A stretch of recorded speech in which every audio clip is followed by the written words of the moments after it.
All right, what's up, Mr. Home? It's me again, Henning. Hi. We're doing the circular flow of the mixed economy. Step one, we got to start with our consumers/household, but I'm just going to write consumers because you're a teacher and you know that those are the same thing. Consumers. These are the people who buy goods and services and also provide factors of production. But Mr. Home, where do the goods and services come from, and where do the factors of productions go? That's a great question also, Mr. Home. This, you can't quite see it. Oh, there it is. Okay. So over here on the right side, we have the producers, because overall it's going to be an exchange between the producers and the consumers. The producers are the ones who produce goods and services. And services. And those have to go through product market. So the product market is essentially where goods and services are bought and sold by producers and bought by consumers.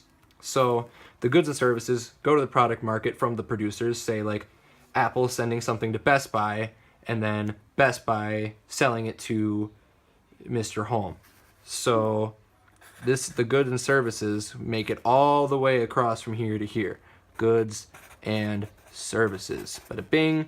But in order to actually obtain this, because, you know, money is used, I am messing this up and I'm sorry, like I'm messing up like the view of it, but like you can see it. All right. The consumers have to provide payment.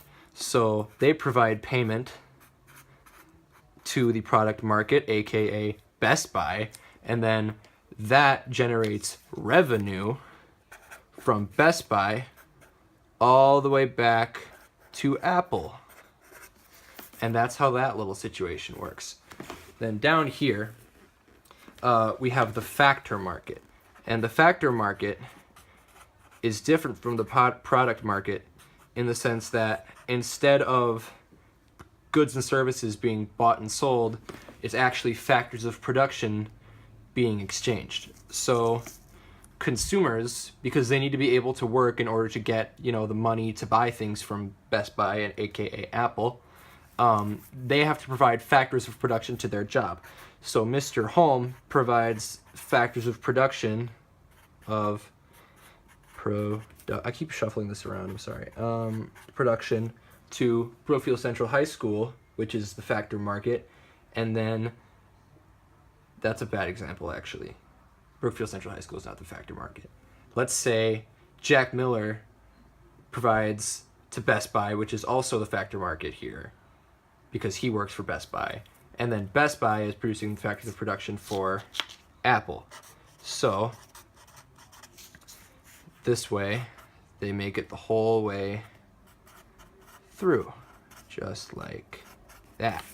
All right, so now the factors of production are through. They need to get something in return for that, obviously, so that, you know, they can have the money to buy their goods and services. So the producers are going to be paying wages to their factor markets, so it would be things like, you know, Apple paying Best Buy. So this will be wages, because while these still have employees, these are sort of employees of like the even higher ups. It's kind of like a little like hierarchy situation. Not an actual hierarchy, but it's a similar concept. So then they obviously provide wages back to their consumers. And that's how this little outside flow goes. But Mr. Home, what's the middle square? Government. So, oh, I ran out of space. Government. The government is going to sort of regulate all of this. And government, as the consumers pay money to the product market, obviously they have to pay tax, and that tax goes to the government. So right here, right out of their dollars paid, comes tax from consumers into government.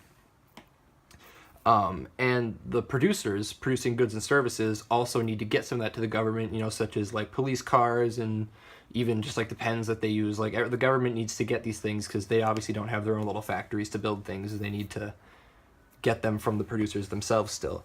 So the producers send to the government also, I'm going to write G plus S, which is goods and services, but it's abbreviated because I ran out of space. And then because also there are things such as government employees, the consumers provide factors of production straight to the government. That's factors of production, F of P.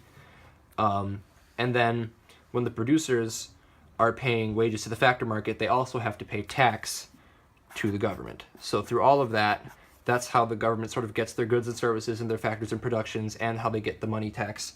But because they don't just hoard all of our money, they have government expenditures, which they give both to the consumers and to the producers. And that is the circular flow of the mixed economy, Mr. Holm. Let me give you a little bit of a better view of that. So there it is. Have a good one, Mr. Holm.